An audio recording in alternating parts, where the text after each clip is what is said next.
Stop with the questions. Celebrate. And then they say, is Donald Trump an intellectual? Trust me, I'm like a smart person. Yosemite's one of the wettest we've ever seen from the standpoint of water. Mike Lindell's a conspiracy. Well, you haven't. Person, woman, man, camera, TV. They said nobody gets it in order. It's actually not that easy, but for me it was easy. Amazing. He can't sit down. He's got a burning in his butthole. He's got a fire. He's got a flame coming out of his butthole. Big, massive dumps. Oh, I have a term for that. I call it corporate communism. Somebody sent me a thing this morning where they're talking about putting the vaccine into salad dressing. You see, this is a simple meme that you would find on the internet, but this meme is very real. You ain't seen nothing yet until you see the flaming butthole. Putting us on our knees to China. Now witness the firepower of this fully armed and operational battle station. Clean coal, meaning they're taking out coal, they're going to clean it.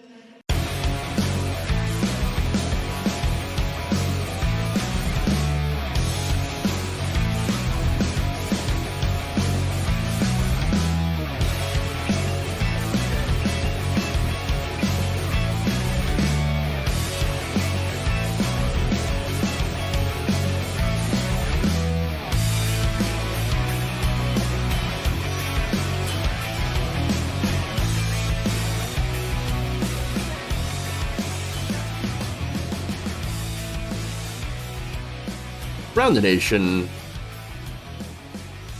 Waldorf Nation. What's up, everybody? Welcome to the show. It's Waldorf Nation. Jeff Waldorf here with you today. So it's Tuesday. We got stories. We got plenty of stuff to talk about.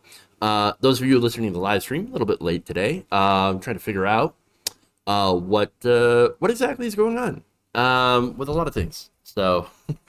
All right, so I'm also trying to figure out whether or not I should do a particular segment on a particular podcaster, comedian, who said some things that I disagree with. So I don't know. We'll see if that happens. But we have lots of other things to talk about as well. We have a very important primary race going out today. Coming today, actually, it's happening. So I'm going to talk about Sean Hannity actually going after a Republican for some very interesting reasons. Very strange. We got Joe Rogan talking about Australia. Oh, this is going to be funny. Always hilarious. We got a white mom suing a school for critical race theory. That's fun. And we're going to start out, though, with some economic issues. One particularly, the price of gas and how nobody is coming to save you. All right, so let's do it. Dive on in. All right. Congressional Republicans have decided to block a bill that would prevent price gouging at the pump, or at least to allow the government to go after price gougers. So now, this is amid surging gas prices higher than they've ever been in quite some time, maybe even record highs. Though I do remember seeing it high, a little bit higher than this before. Anyway, you have Republican Congresswoman Kathy McMorris Rodgers. Now, she is the ranking Republican of the House Energy and Commerce Committee. She had joined with others in her party to oppose legislation, or should say to oppose H.R. 7688. So that legislation would give the Federal Trade Commission power to go after oil companies if the government can prove that they're price gouging. They're inflating the price of gasoline, which certainly they seem to be. And so, look, I understand that there's a situation in Ukraine, but as far as energy here in America, we only get about 8% of our oil from Russia. So that's not really the cause of the inflation of gas to such a high extreme level. I had a thought that, a couple of days ago, well, I had many thoughts, but I was just thinking, like, seeing the gas is like, you ever notice how it goes up under Democrats and goes down under Republicans?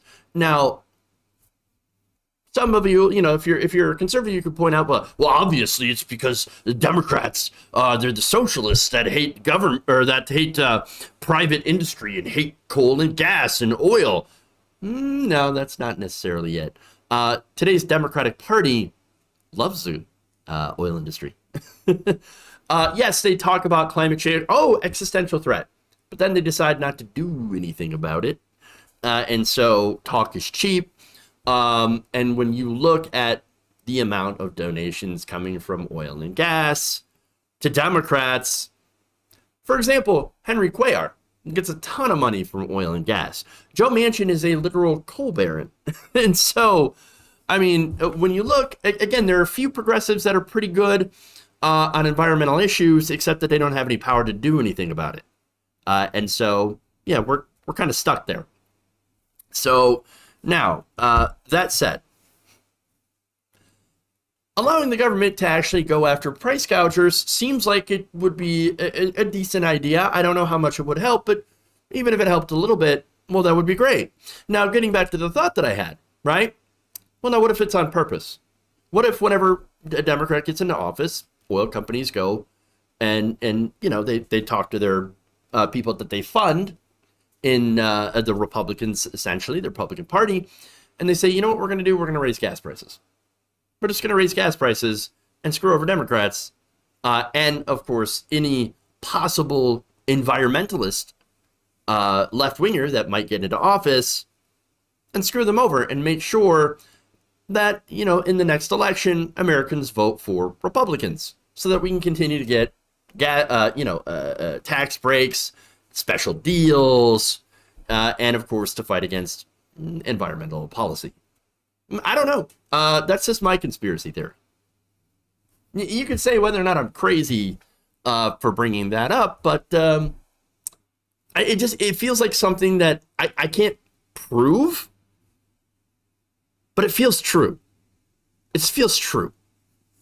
So anyway, now, that said, McMorris Rogers, she said that making it illegal for oil companies to price gouge would be, quote unquote, socialism. Something that's done in places like Soviet Russia, not in America. So no, wait, if preventing price gouging from corporations is socialism, then is price gouging, according to her logic, capitalism? I would say yes.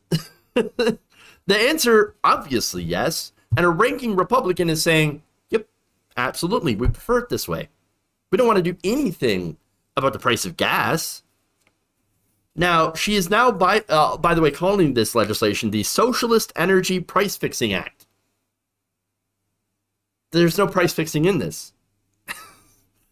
Again, there are no price controls in this legislation at all. It just allows the FTC to look in and to see if companies are indeed inflating the price of gas more than they should be. That's it. No price caps. That's it. It's insane. Now, do you think that okay, so let me ask you another thing. We know the Democrats on this show. We know that they essentially are do nothing, right? They suck at their jobs. Unless, of course, you think that their jobs are sucking up to the donors, in which they're fantastic. Do you think that they would actually pass something that would impact those donors? I don't think so. I don't think they'd ever pass price caps. I don't think they would even try. And so even this idea to punish the price gougers, potentially, has been poo-pooed by members of the party itself. In fact, the idea to use legislation to punish price gouging was called nonsense by former President Obama's chair of Council of Economic Advisors. Transportation Secretary Pete Buttigieg also on Sunday played dumb about this legislation. Again, Secretary of Transportation. I'm not familiar with all the details of that legislation, Buttigieg says on CBS's Face the Nation. But what I can tell you from an administration perspective is that there's guidance going out to crack down on price gouging where we see it.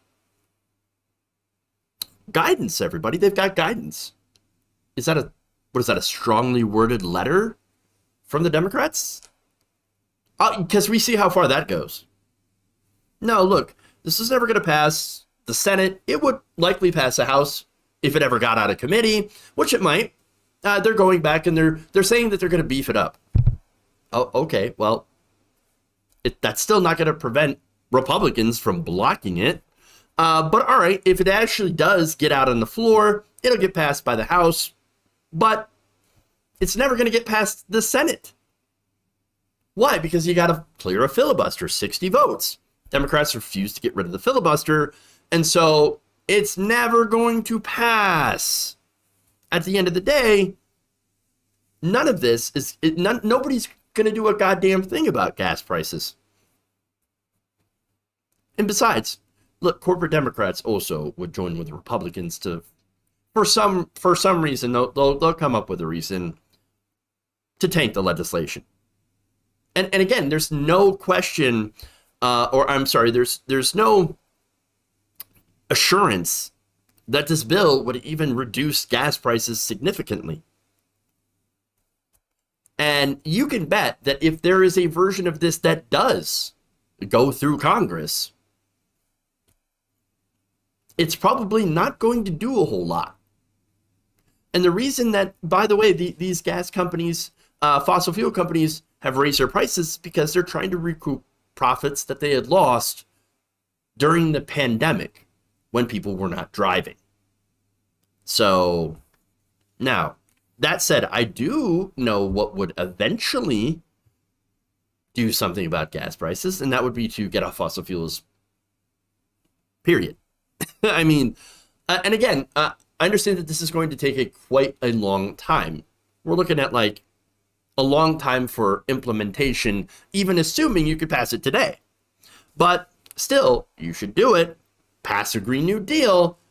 Get off of old coal, oil, and natural gas. Replace it with renewable energy sources. Double down on public transportation, as well as electric vehicles, charging stations, infrastructure, things like that. Now, of course, I'm not saying that those things are perfect as well. You still have the issues with materials to create batteries, being rare earth materials, things like lithium, and you'd have to find a way to get those things and get a supply of that stuff, or do some technical innovation that allows us to not have to use those types of rare earth energy sources and find it and be able to extract it without exploitation. That's a lot of stuff. That's a pretty tall order, right? And again, the infrastructure involved in doing all of this, these are things that neither party will do. Simple as that. I mean, these problems are huge. Neither side is equipped or politically motivated to do anything about them. And so it's too bold, it's too big for the Democrats, and Republicans are too beholden to the donors to do anything about it. And so, look, we all know this. But what's really, really sad is they cannot even do the bare minimum to even attempt to lower gas prices. They just can't do it. Even legislation like this, that might even help a little bit, immediately gets shut down by Republicans. As socialism, no less, when it is clearly not socialism. It really does kind of illustrate how conservatives really feel about helping average people. They just don't want to. They just don't want to. Okay. Moving on. Why don't I add a good logo? Takes effort. I don't know. Too busy putting together stories. Logo. Okay, anyway. I should open up Twitch.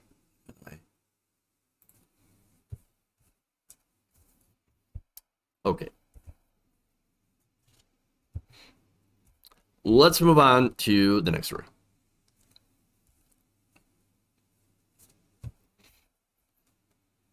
Please stop calling them donors. These people are investors.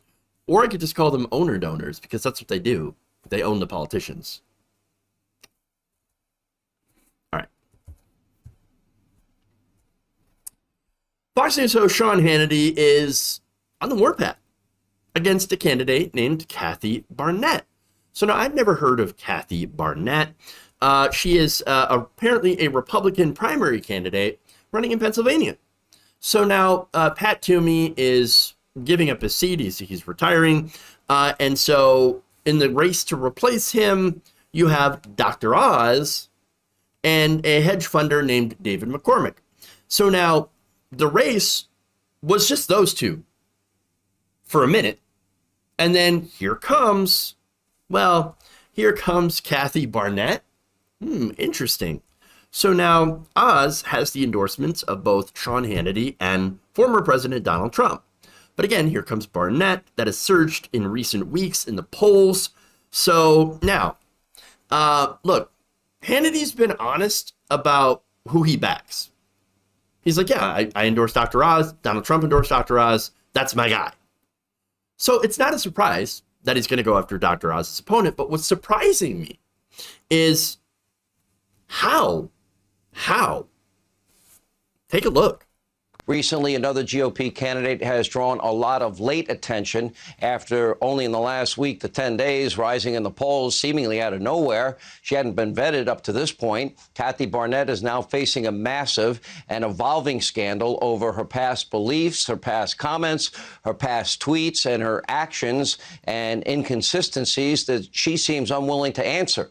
We tried to call her, contact her team, and we can't make contact at this point. Look at your screen. Here is Barnette marching alongside, this just broke today, radical Proud Boys during January 6th. She claimed she had no idea who they were and that she didn't breach the Capitol. And look at this. On Twitter, Barnette frequently spewed, I mean, not just once, not one day, not occasionally, spewed quite a bit of hateful rhetoric against gay people, people that are Muslims. She even once asked her followers to pray for her because she was about to board the plane to California and there was a homosexual female on the flight. All right. And she also insinuated Obama was a gay Muslim. This will all come up in a general election. She called for Islam to be banned in the United States. Kathy, we have something called freedom of religion in this country. What part of that are you not understanding? When asked about these incendiary remarks and other issues, Kathy Barnette doesn't ever really seem to have an answer. Whoa! Sean Hannity! What is going on? Oh, wait. All right. Again, bizarre. Since when did attacking Muslims and marching with Proud Boys on January 6th become a bad thing when it comes to Republicans? I thought they loved that stuff. I mean, come on. But you know what's funny is that this might ironically help her with the Republican base. Because again, they all love that stuff. You might have just added points to her polling. But now look, let's get into why he's so suddenly concerned about Barnette. On May 12th, Donald Trump, who also, as I mentioned, endorsed Dr. Oz, said this: Barnette will never be able to win the general election against the radical left Democrats. She has many things in her past which have not been properly explained or vetted. Now, again, this is weird because you would think that Barnette would be the ideal candidate for Trump. Again, she identifies herself as America First. Okay, supports Trump's agenda, and again, has said things that are actually in line or even tamer than some of the stuff that Donald Trump has said about Muslims. It's so weird.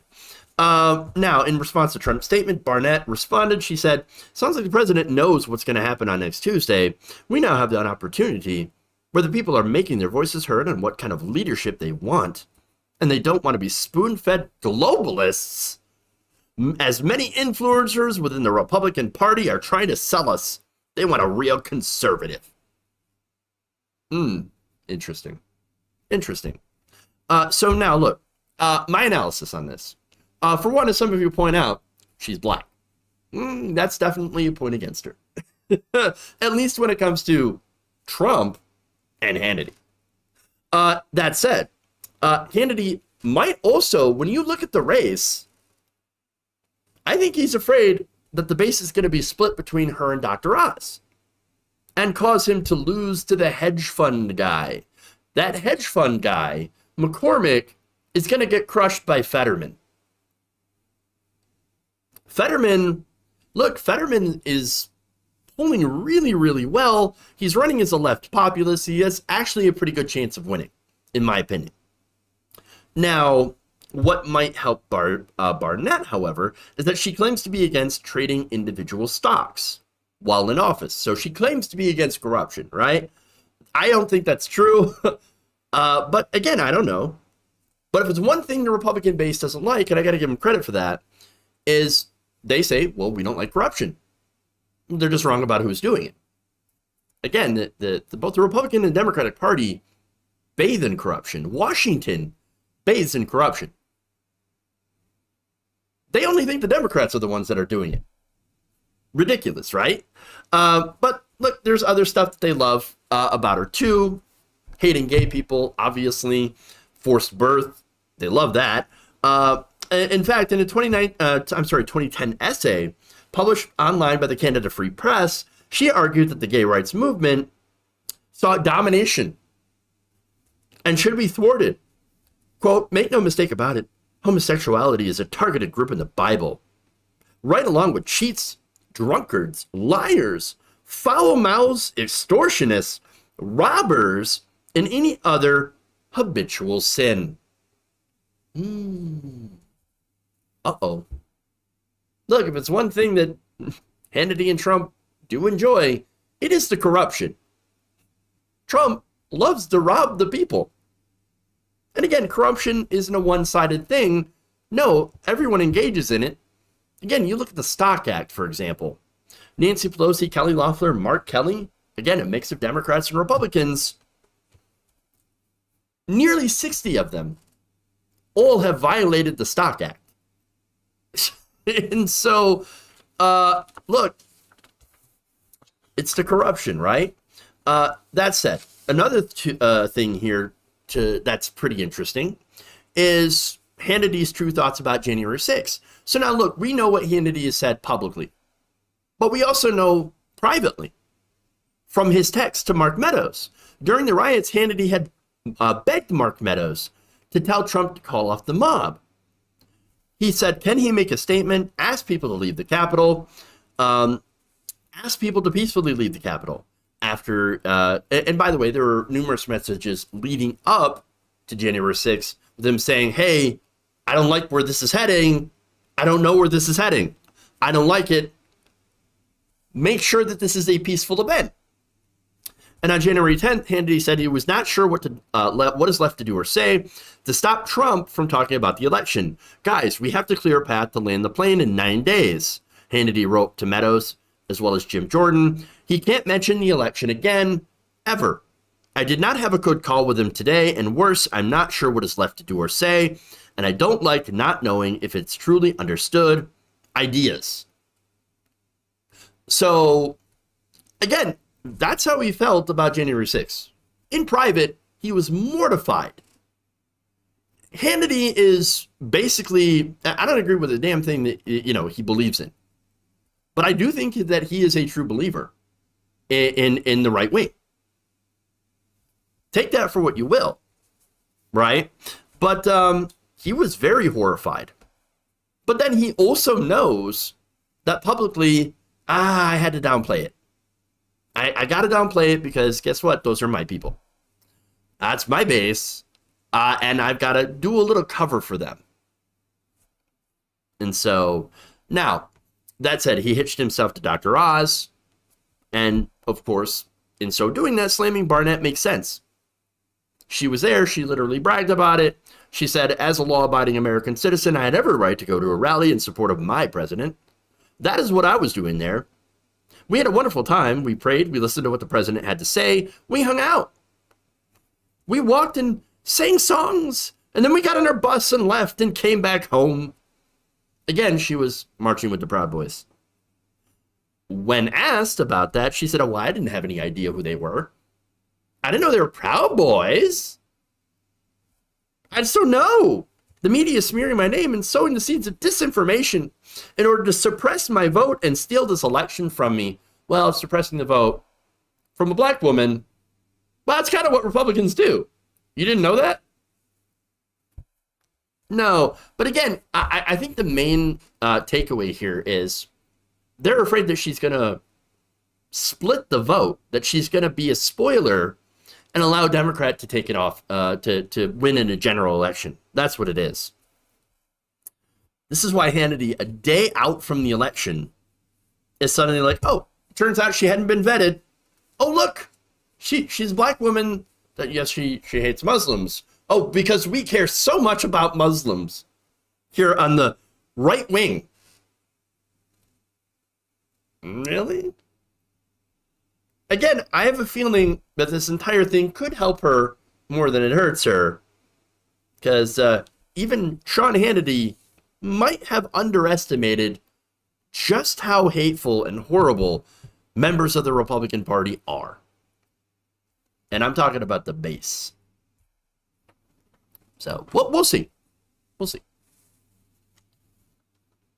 Okay. I never thought leopards would eat my face. Housewoman who voted for the leopards eating people's faces party. True. She identifies herself as a white supremacist Karen. It doesn't matter how she identifies. The Republicans are going to still see a black woman.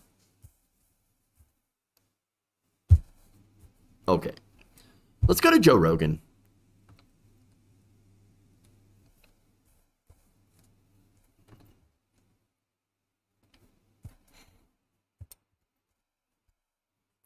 There appears to be no conspiracy theory dumb enough for Joe Rogan to try to highlight in his podcast. Recently, he had echoed claims that Australia is going to stop people from growing their own food. Take a look. You know, I want to find out what this is, but I read something briefly and I didn't get into the article. But they were saying that they were trying to pass a bill that would outlaw you growing your own food in Australia.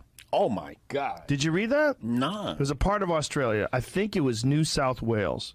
Someone was trying to pass a law that won't allow you to grow your own food. Oh, and they were saying, well, you could grow your own food, and what if the disease is from your food?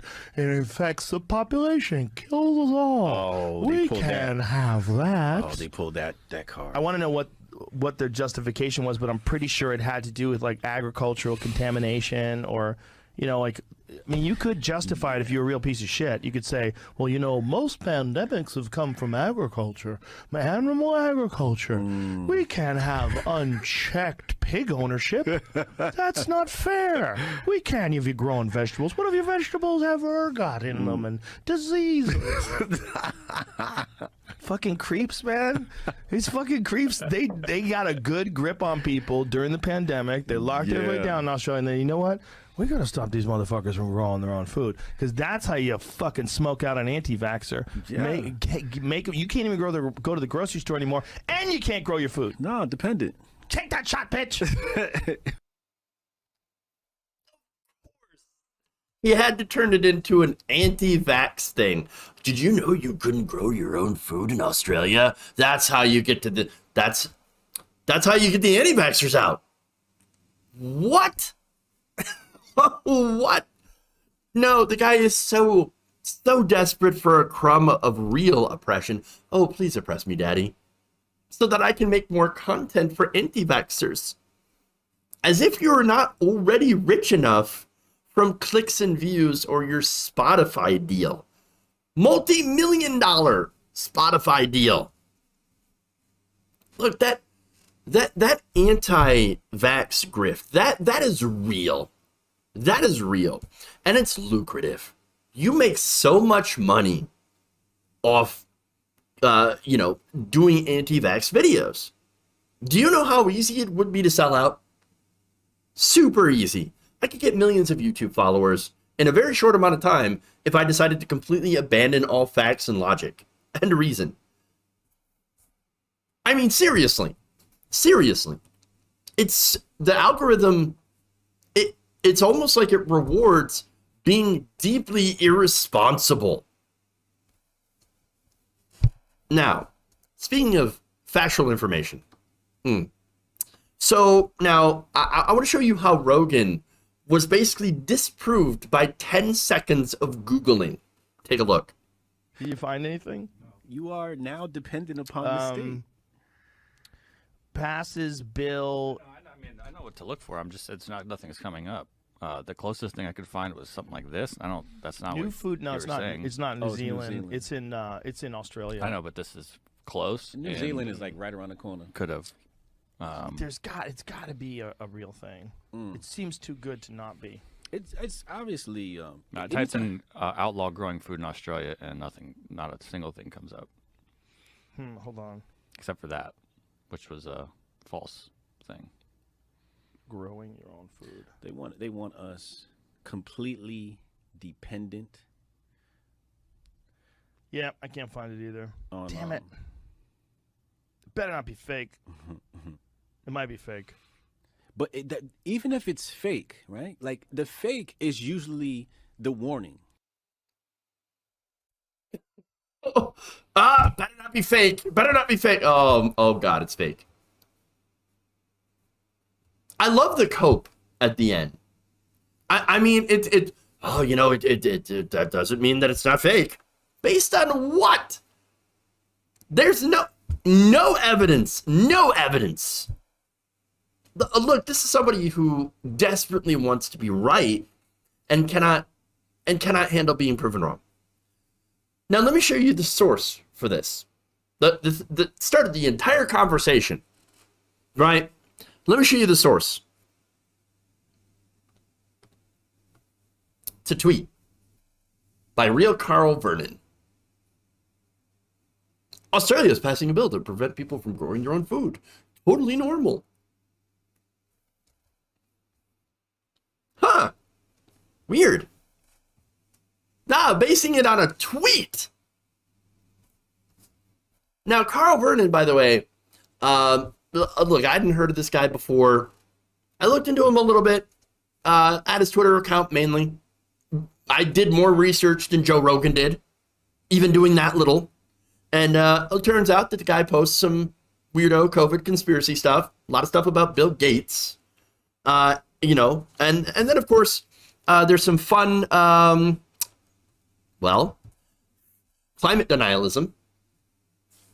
Someone writes a book on climate change, warns everyone rising sea levels. Same person buys a seafront mansion. No one questions a thing. Sea level rise, it takes a while, right? I'm just saying, it takes a while. You don't quite know how it works. I mean, okay. Again, the vetting that Joe Rogan does on his show. So now there's more to this. It appears that Carl Vernon might have gotten his information from this. Apex World News. Premier Dan Andrews is passing a bill that prohibits people from growing their own food.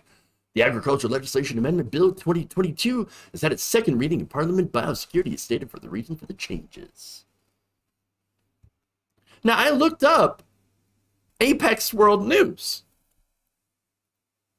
They were incorporated, I think, in 2020 or 2021 and dissolved. Their website is defunct, so they don't actually have a website.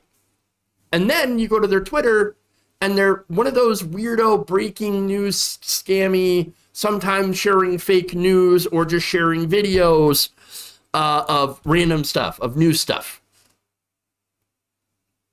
That's your source. That's your source. Well done. Well done. Now, let me give you the facts of what's actually going on in Australia.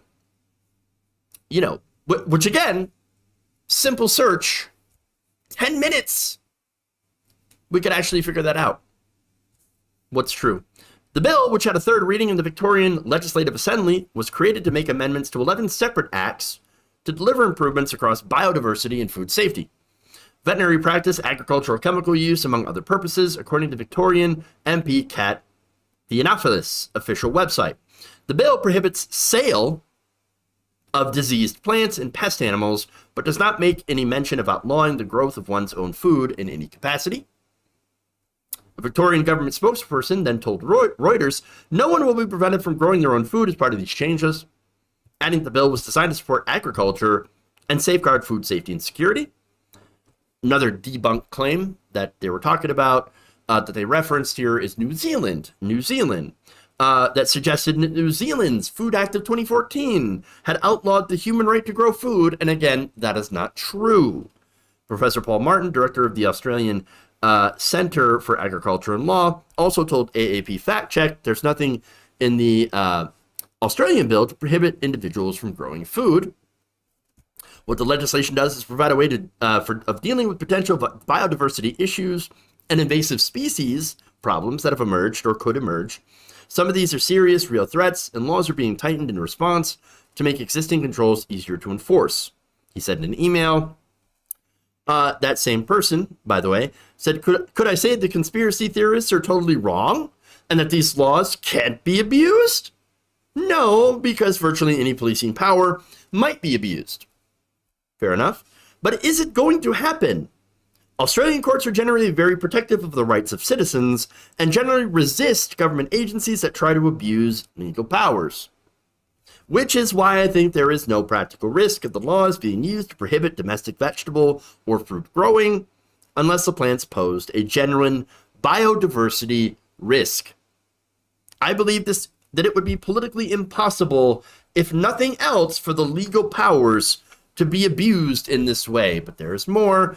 Professor Michael Blakeney from the University of Western Australia's Institute of Agriculture said he couldn't find anything within the bill that prevents people cultivating food crops on their own properties. Roke Reynolds, professor at the law at the Australian Catholic University, specializing in agriculture, said the amendments have added regulations to the growing of legal cannabis, but do not otherwise change much about growing your own. Reuters also found no evidence that the legislation includes plans to prevent people from growing their own food. So, yes, if you actually read the article, if you actually just don't get your news from a tweet, you might find out, oh, this is what's actually happening, and it turns out fake news is fake. Who would have known? Look, I'm in favor of people growing their own food, by the way. I think community gardens would be a fantastic thing. Do we ever talk about that? No. Does Joe Rogan ever talk about community gardens and the need for that? No, because it always reverts to conspiracy theory bullshit. That's what it goes down to. Look, we should encourage more community gardens, and because there is volatility in the food supply. We should break up giant agricultural companies. We should eliminate factory farming. We should do all that stuff. And you know what? If you're going to be talking about these issues, then you might want to actually, I don't know, talk about those issues in a factual basis and then actually offer solutions. Spreading conspiracy theories and bullshit is not helping anyone because it makes you look fucking stupid when 10 seconds of Googling destroys your argument. And then you go on to continue your argument. No, this is not different. This should not be a big ask. But if you're going to talk about things, when you have a gigantic platform, for God's sakes, do 10 seconds of freaking Googling before you spread nonsense.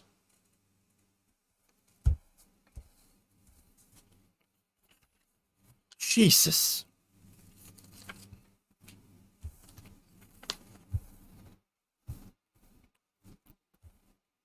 All right.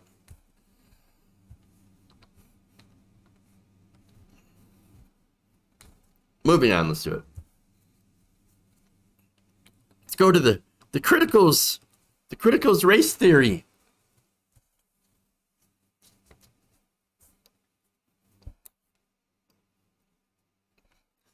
A white mother from Virginia says that she plans to sue her biracial son's school for teaching him about racism. Fox News' Jesse Waters recently spoke to the mother, Melissa Riley, during his show on Monday night.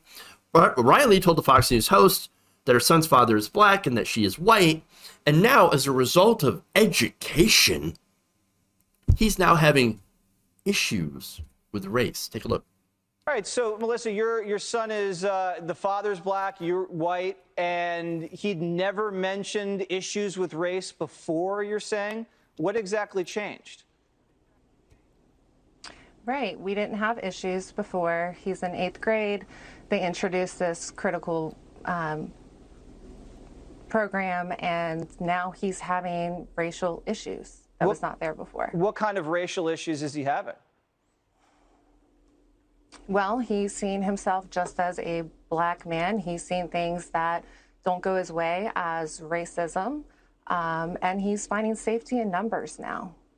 So when you're saying he gets a bad grade at school, he blames racism, or a girl rejects him on a date, racism, are those the kind of things you're seeing? Yes, I asked him to clean the house, racism, yes. You're kidding, right? Or are you serious? No, I'm serious. They have totally changed his perspective. They have put him in a box. No, they have put him in a box. Yeah, I'll take things that didn't happen for 200, Alex. Yeah, am I calling this lady a liar? Maybe.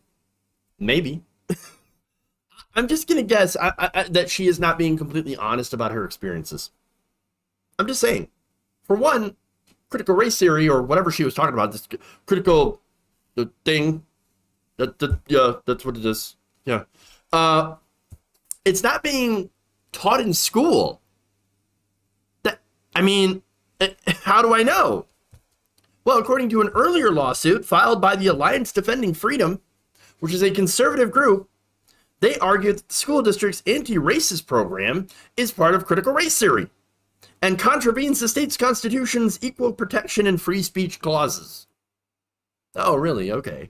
The suit, submitted in December, was immediately struck down just last month by a judge who found that there was nothing inherently evil or wrong about what the district was teaching. So, not critical race theory, because again, critical race theory is not taught in class. So, this is more of an anti-racism thing. And a judge said, well, there's nothing wrong with that. In fact, this is Albemarle Circuit Judge Claude Worrell II.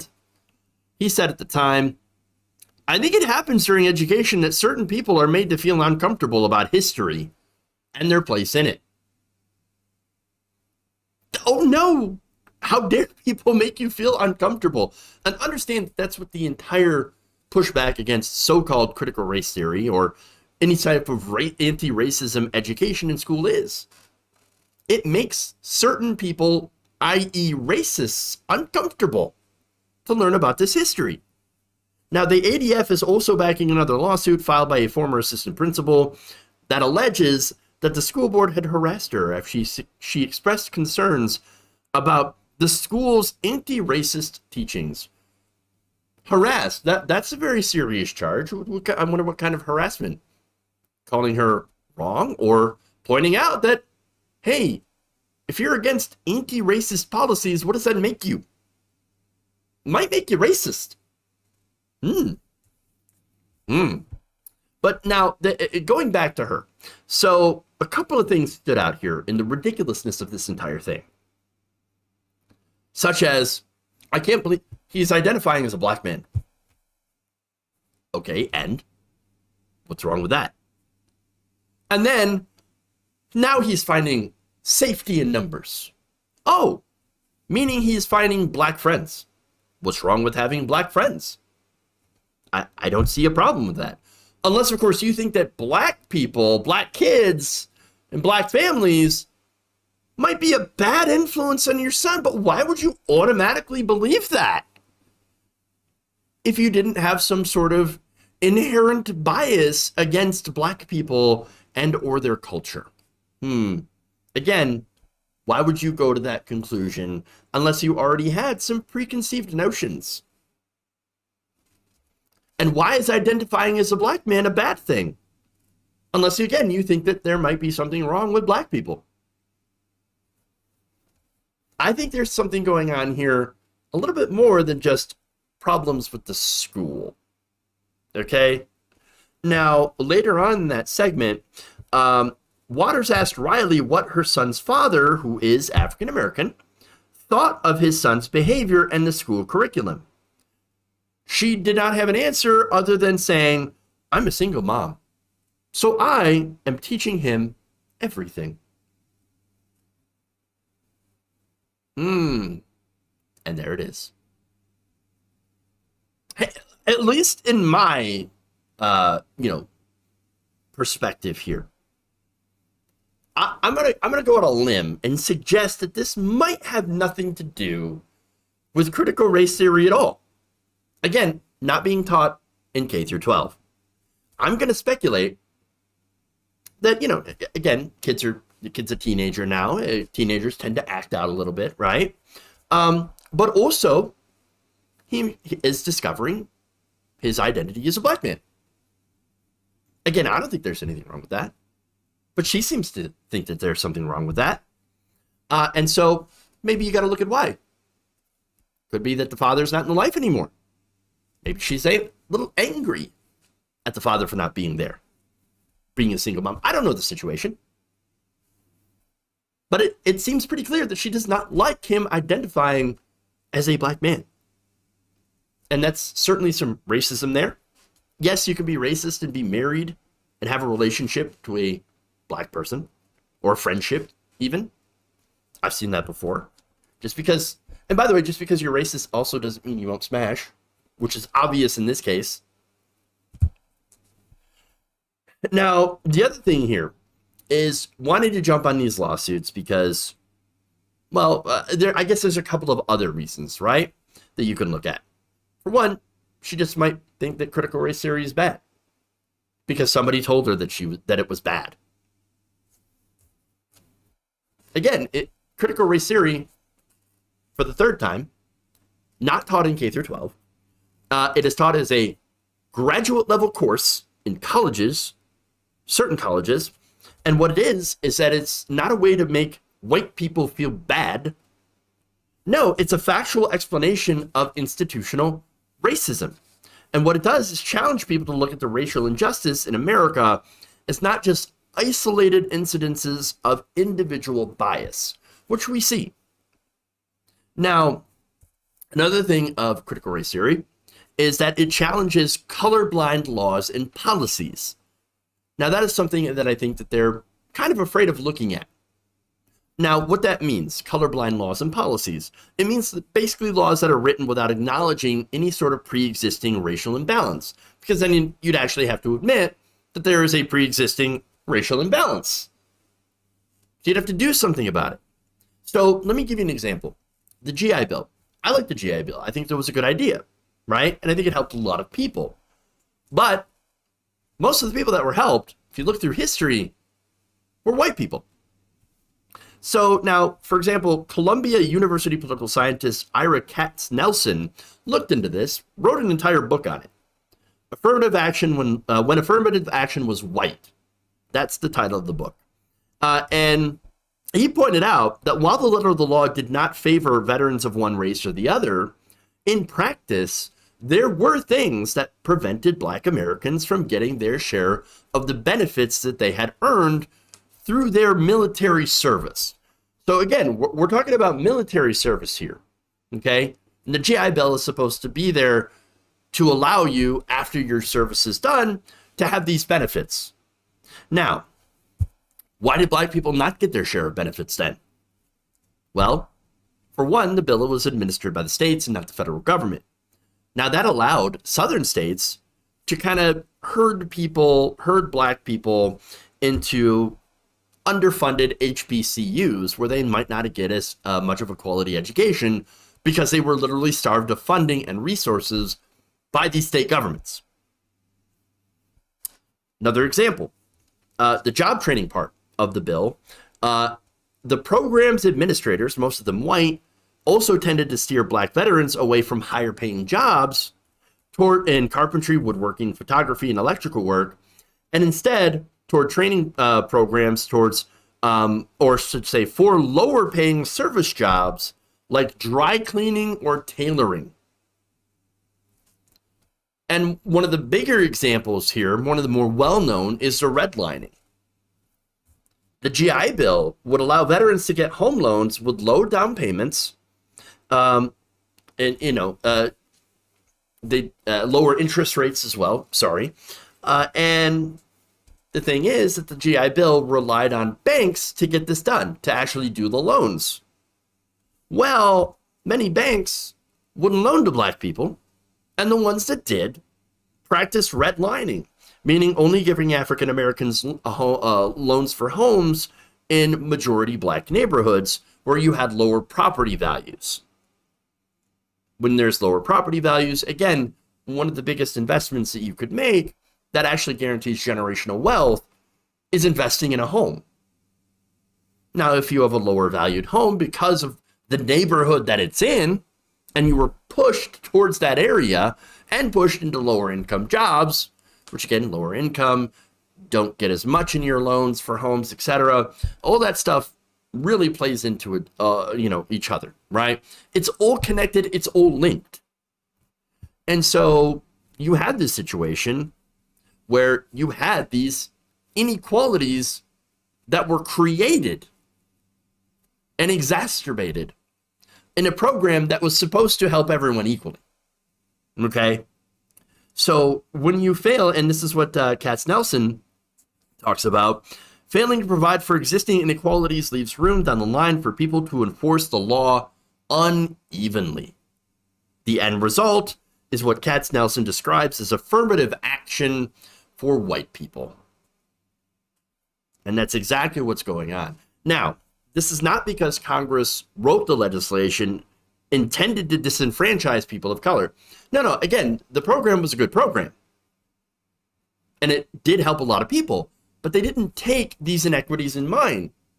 So they didn't write things especially to prevent this from happening. So the GI Bill, like many of other policies Katz-Nelson describes in his book, and we're even talking about Medicare, Social Security, things like that, were written as race neutral and stated that everyone was eligible. Now, you wouldn't know that unless you did the research into it. You wouldn't know that unless somebody had brought it to your attention through education, or unless you had actually lived it as well. That's the other thing. That's why critical race theory is important. Again, not about making white people uncomfortable. It's essentially tracking the ways in which this colorblind racism of the post-civil rights era actually helps to entrench racial disparity instead of alleviate it, as well as discrimination and disadvantage among black, brown, and indigenous communities, anybody that's not white. So now, if you don't want that to be taught, if you don't want people to know about these things, and therefore, of course, work to try to change them, well, there's two possibilities. One, you're just completely ignorant about what is, actually there, because you have conservatives that right now conflate critical race theory with anti-racism, or you do know what it is and you don't want any of those problems solved because you might feel threatened by the idea of black people existing on an even playing field. And why would that be? Why would you be scared of black people being able to succeed in a fair system? I'm guessing the people who feel that way might not have a good answer for it. So, all right. Okay, so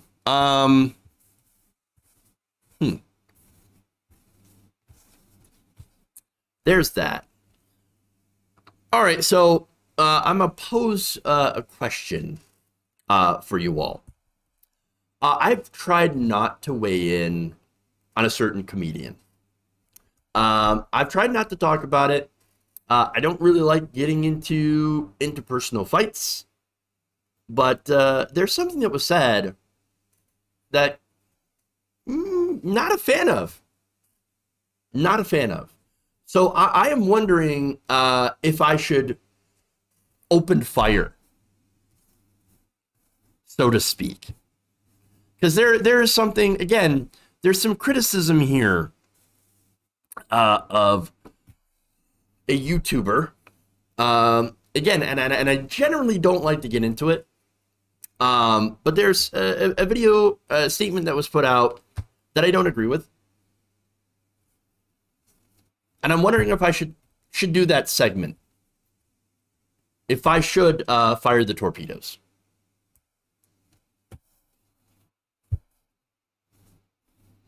And if you're even interested in hearing about it. So there's the other thing too, right? Should I do the Jimmy Dore segment?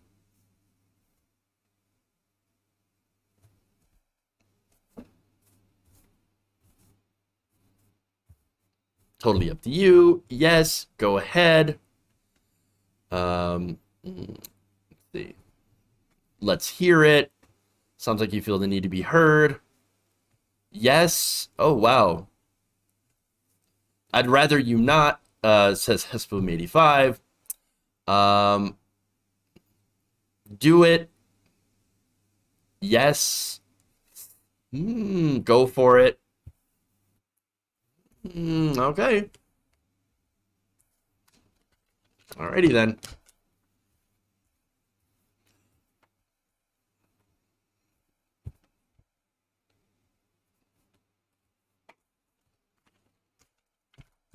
Oh, yeah.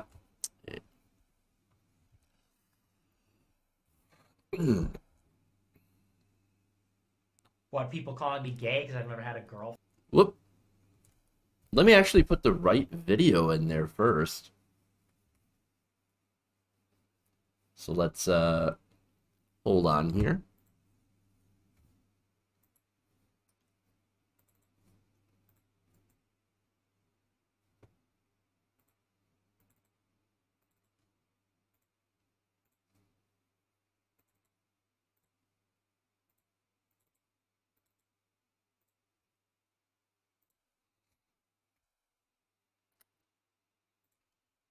All right, now let's do it. Task failed successfully. It's true. True. You know what this means. Hold on. There's insanity in the control room. Exactly. All right, hold on here. Let's do something first. Let me just here we go. All right.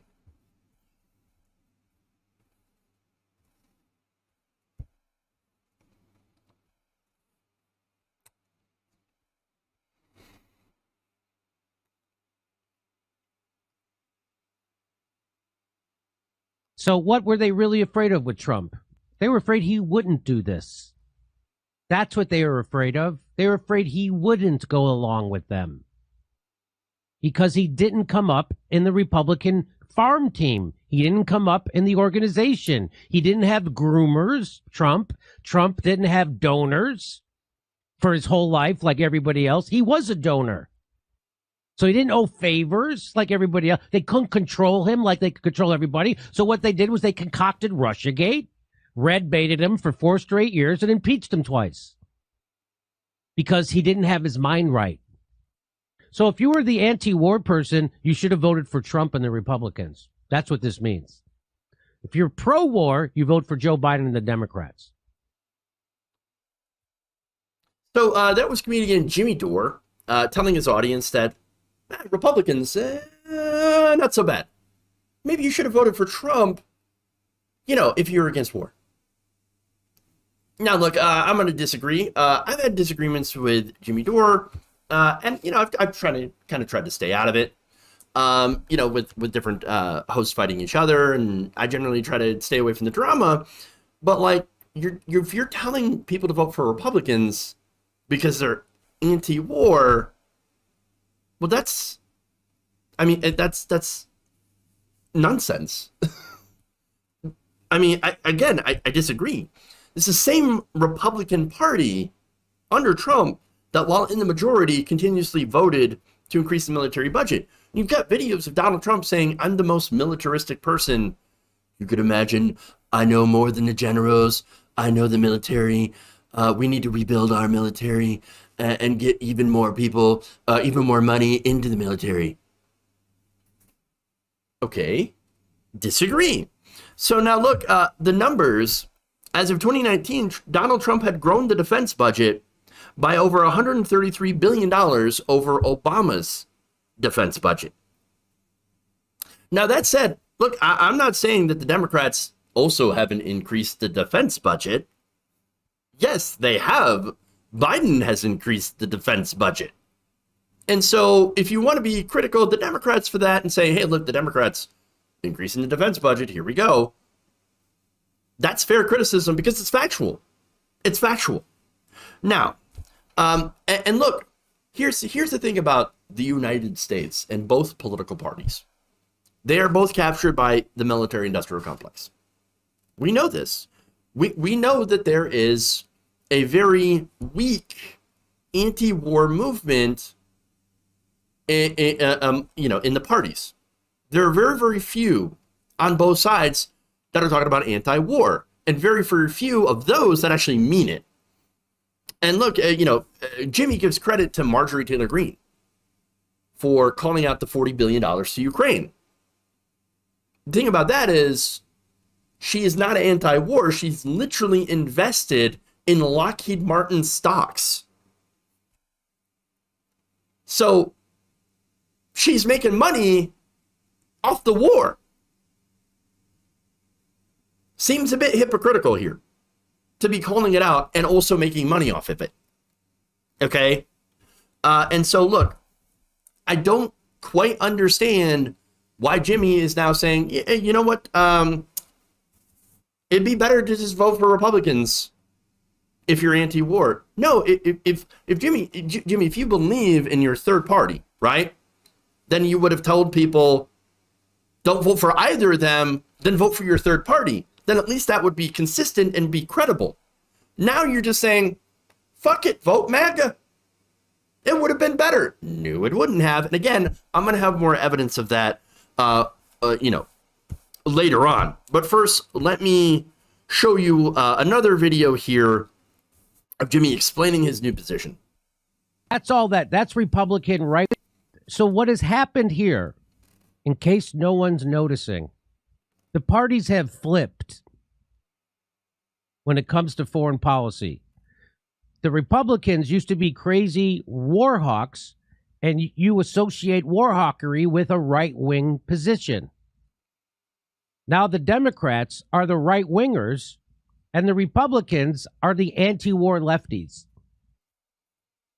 So that's all that. That's Republican right-wing red-baiting bullshit. Wait, hold on here. Republicans aren't anti-war. Neither party is anti-war. Again, and let me point to Donald Trump dropping the mother of all bombs on Afghanistan. In fact, when you look at not just the amount of strikes that had happened in Afghanistan and in Syria and in other places, look at how many civilians died under Trump. According to a study from the Cost of War Project at Brown University, the civilian death toll in Afghanistan skyrocketed under Trump as Trump relaxed military authorization rules for airstrikes back in 2017. The number of civilians killed by international airstrikes increased 330% from 2016. But we're anti-war. were anti-imperialism. What? In Trump's first year of office, the administration eased restrictions for drone strikes, removing the limitation that allowed strikes on high-ranking militants and removed the previous vetting processes for drone strikes. Now, I had talked about and criticized Obama for taking the drone program under George W. Bush and expanding it to where you had an increase in civilian casualties. Donald Trump takes over and he looks at the drone program and says, no, let's expand it. Let's do more civilian death. Let's have more civilian casualties. Let's take the gloves off the military. Does that sound anti-war to you? The U.S. also relaxed a restriction on rules of engagement so that it no longer had to be in direct contact with enemy forces in order to conduct airstrikes, leading again to more civilian casualties. In Yemen, in 2017, the drone strikes there increased by a total of 300% from the previous year, according to data compiled by the Bureau of Investigative Journalism. The number of drone strikes in Somalia increased significantly under Trump. Somalia, which he pointed out, we're going back in. I don't agree. I don't think we should have went back in. And I disagree with the Biden administration. If you want to call that out, that's totally fair. And I agree with calling it out. But you can't say that Trump was better on this issue. According to estimates provided by a report from Air Wars, at least 86 civilians in Yemen were killed and raids carried out in Yemen under Trump's watch. Most of these killings occurred in 2017 and 2018 in the context of U.S. military operations in Yemen. These 2 years were some of the most active in terms of strikes and the deadliest for civilians. And in 2019, Trump had the ability to take our forces out of Yemen, our support from Yemen, from the Saudi attacks on Yemen, to end our involvement. Trump vetoed that. Trump vetoed that. Congress said, okay, we don't want to be involved in Yemen anymore. Trump did his second presidential veto. That same year, Trump also issued an executive order rolling back an Obama-era measure mandating public disclosure of estimated civilian death toll from operations in areas like Yemen that are deemed active war zones. So basically, he's like, I want to hide the amount of civilian deaths that we are causing in these Middle Eastern areas.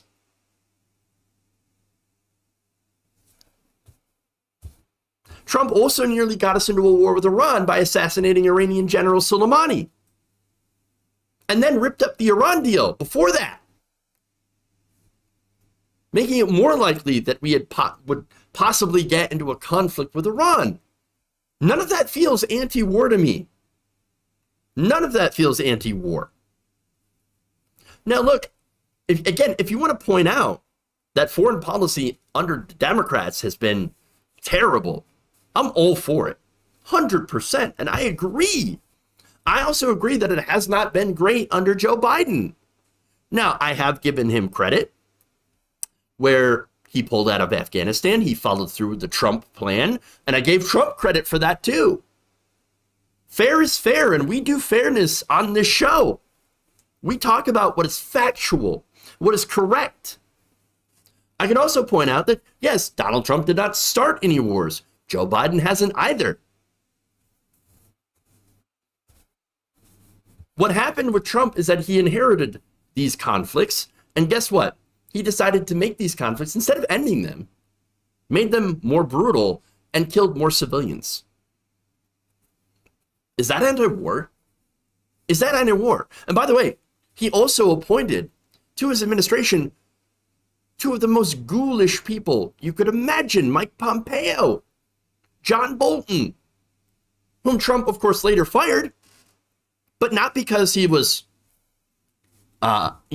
too pro-war, like the mustache. So this is the thing. You actually had ghouls in the Trump administration preventing him from launching nukes at other countries. Is that an anti-war person? All the different stories we talked about on Trump. All the different stories. Oh, but they're fake news. Fake news, fake news, fake news. Now, again, if you want to point out Biden voted for the Iraq war, this is fact. This is factual information. 100%. And again, he's been criticized, and I will continue to criticize him for that disastrous vote. But you go back to Trump, where he was kind of against the war, but then for the war, but then against the war. Bolton wanted to invade Venezuela. Yes, and that's another thing. You cannot say that Trump was anti-war, that the Republicans would have been a better anti-war option.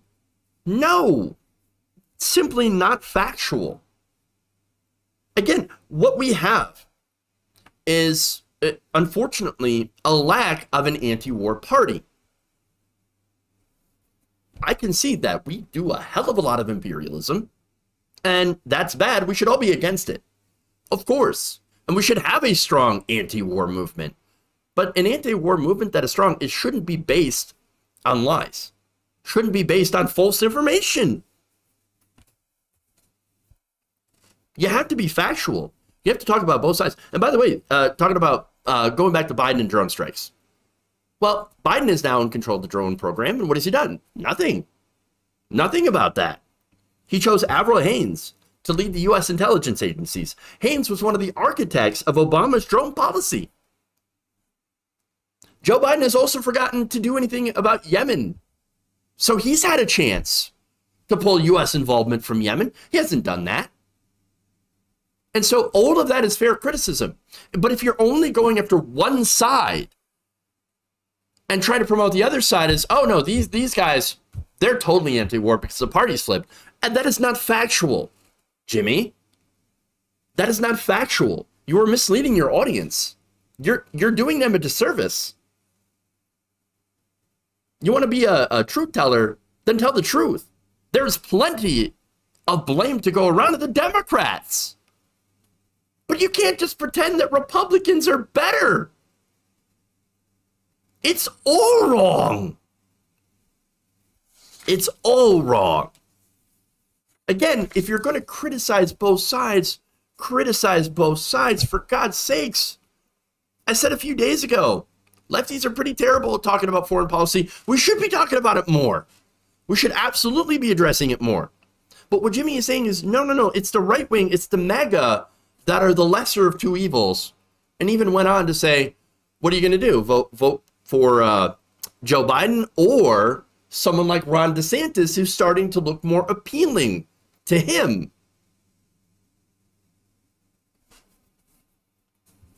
That's not the case. Again, the MAGA is not the lesser of two evils. I think there gets to be a point when you have gone so far in your hatred of the Democrats, in your anger at the Democrats, that you start to look at the other side and think, well, they hate the same people that I hate. Maybe I'm on their side instead. I feel like that's what he's doing. And it's unfortunate to see. Not good at all. Democrats, yes, maybe weak and feckless, and generally pretty terrible, especially when it comes to foreign policy. But you look at Republicans and their record, monstrous. The proof is in the numbers. The proof is in what they do.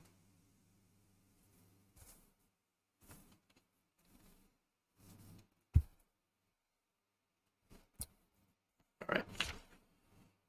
Do I feel a little bit better? No, I feel terrible.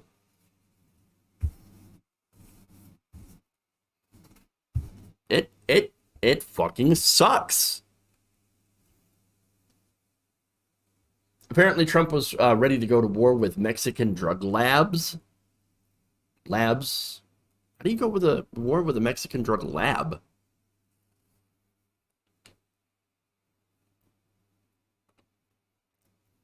Weird.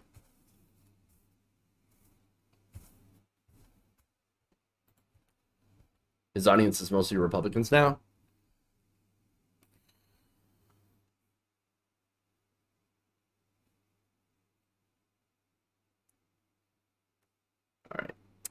All right.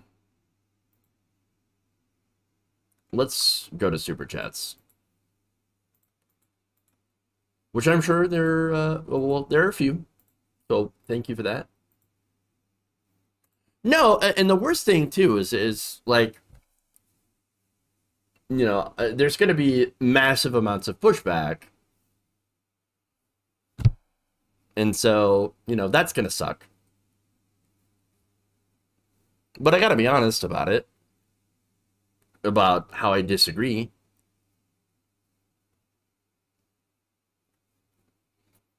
All right.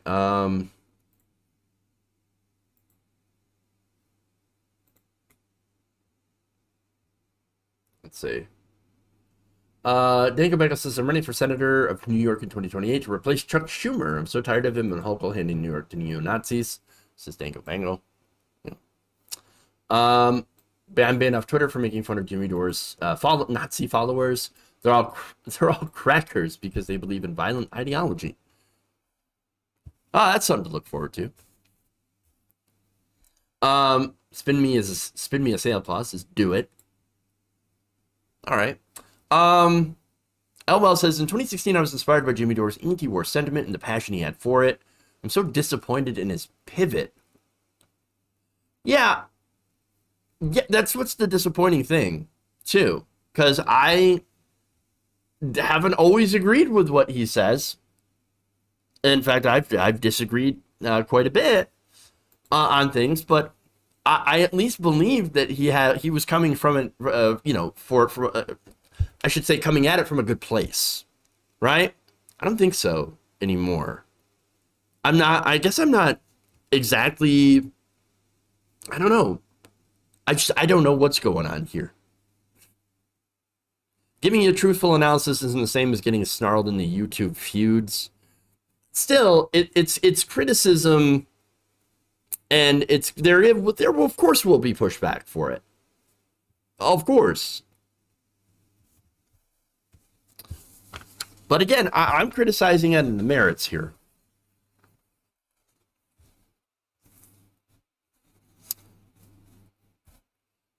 All right. Rora Sarabeth, thank you for the 100 bits. Junk Saint, thank you for the 300 bits. Appreciate that. I don't know. I maybe I'm just freaking naive, but I like to believe that people are a lot of people, that are doing independent media are at least trying to be good actors. You know what I'm saying? To come at it from a genuine place. But boy, I am super naive to believe that some people now in these times, with everything that I know and have seen, I'm starting to question that. Like, oh, turns out there are bad actors. Yeah. All right. So anyway, that's all I got. Super out of time here. That went really long. So thank you, everybody, for going to Run the Nation with me today. Really, really appreciate it. Wait till you get to my age. Yeah. Yeah. Oh, well. Go Fetterman. Exactly. Go Fetterman. Hopefully he's recovering pretty well. All right. Thank you all. Love you. And remember, change begins with you. Good night, Nation. We'll see you later.